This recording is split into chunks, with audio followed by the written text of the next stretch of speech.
भक्तजनों, आज आप सुनेंगे नवरात्रि पर माँ दुर्गा का चौथा पाठ।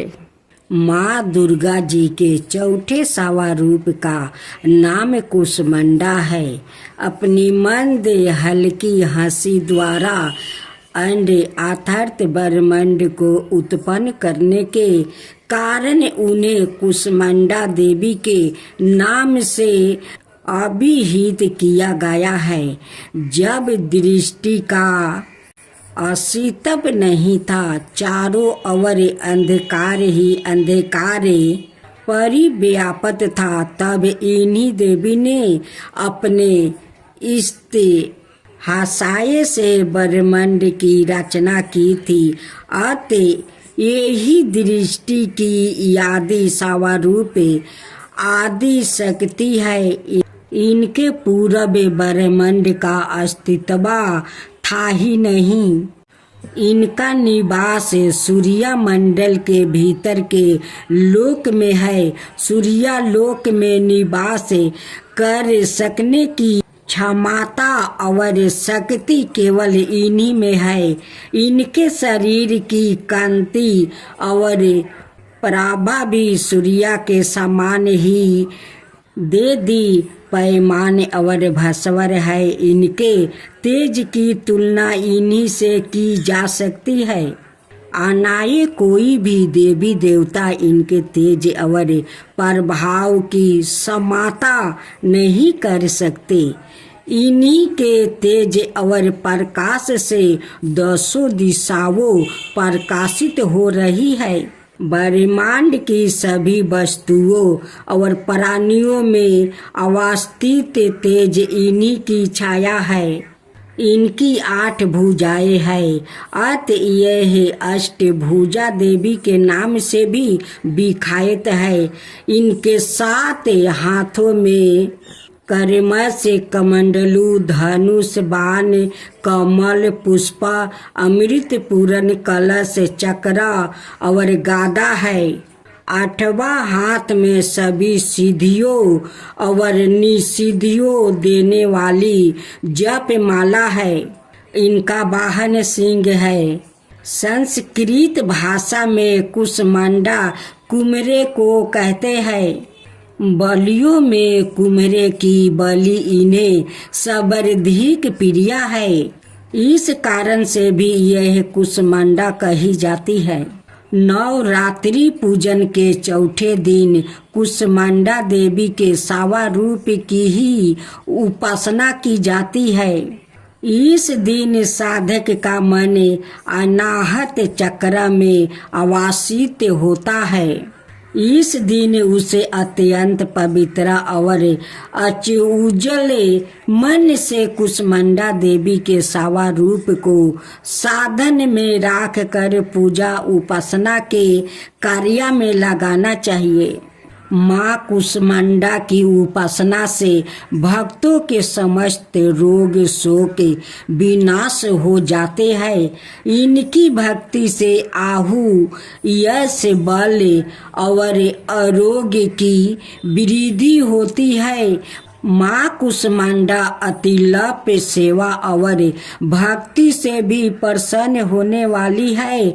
यदि मनुष्य सच्चे हृदय से इनका शरणागत बन जाए तो फिर उसे अत्यंत सुगमता से परम पद की प्राप्ति हो सकती है। हमें चाहिए कि हम शास्त्रों पुराण में वर्णित विधि विधान के अनुसार माँ दुर्गा की उपासना और भक्ति के मार्ग पर आहानिरी से अगर से हो। माँ के भक्ति मार्ग पर कुछ ही कदम आगे बढ़ने पर भक्त साधक को उनकी कृपा का सुरक्षा में अनुभव होने लगता है।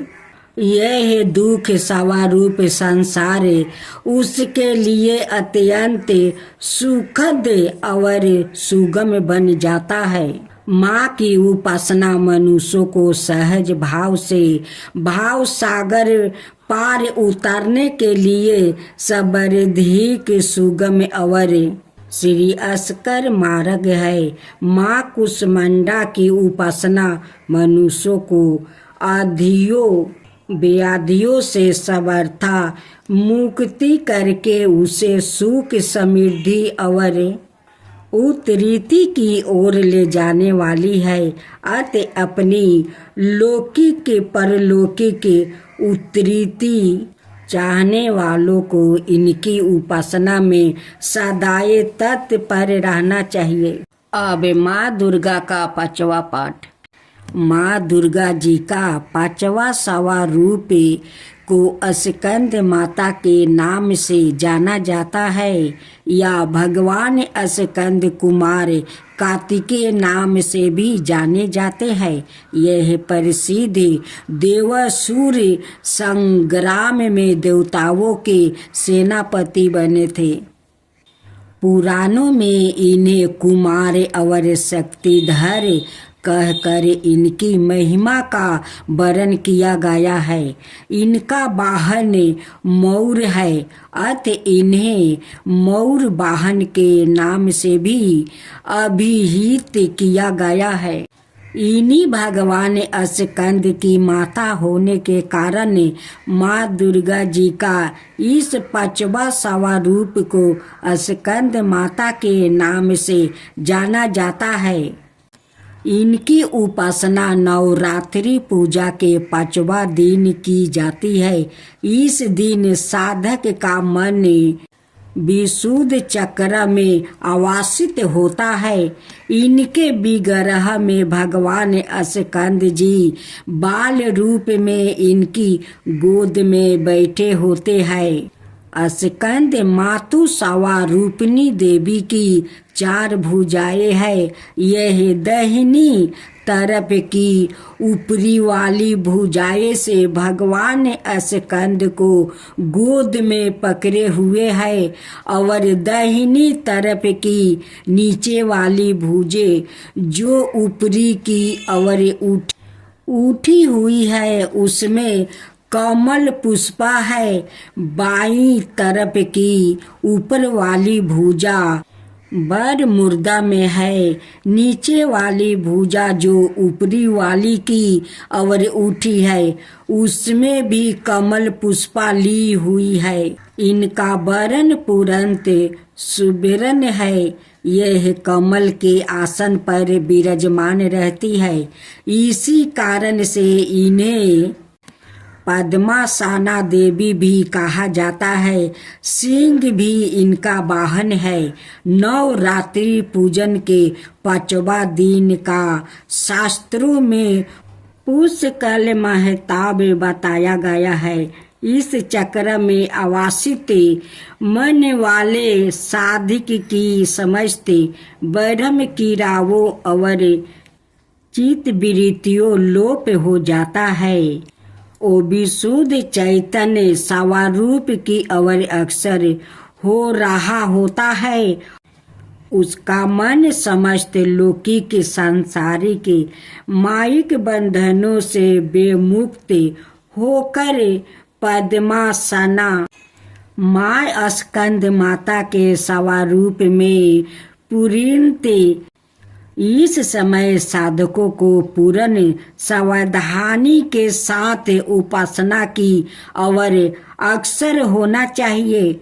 उसे अपनी समस्त ध्यान वृत्तियों को एक ग्रह रखते हुए साधन के पथ पर आगे बढ़ना चाहिए। माँ स्कंद माता की उपासना से भक्ति की समस्त इच्छाएं पूर्ण हो जाती है। इस मृत्यु लोक में ही उसे परम शांति और सुख का अनुभव होने लगता है। उसके लिए मोक्ष का द्वार स्वयं सुलभ हो जाता है। स्कंद माता की उपासना से बल रूप स्कंद भगवान की उपासना भी स्वयं हो जाती है। यह विशेषता केवल इन्हीं को प्राप्ति है। अत साधक को स्कंद माता की उपासना की और विशेष ध्यान देना चाहिए। सूर्य मंडल की अधिष्ठित्री देवी होने के कारण इनका उपासक अलौकिक तेज और कांति से संपन्न हो जाता है।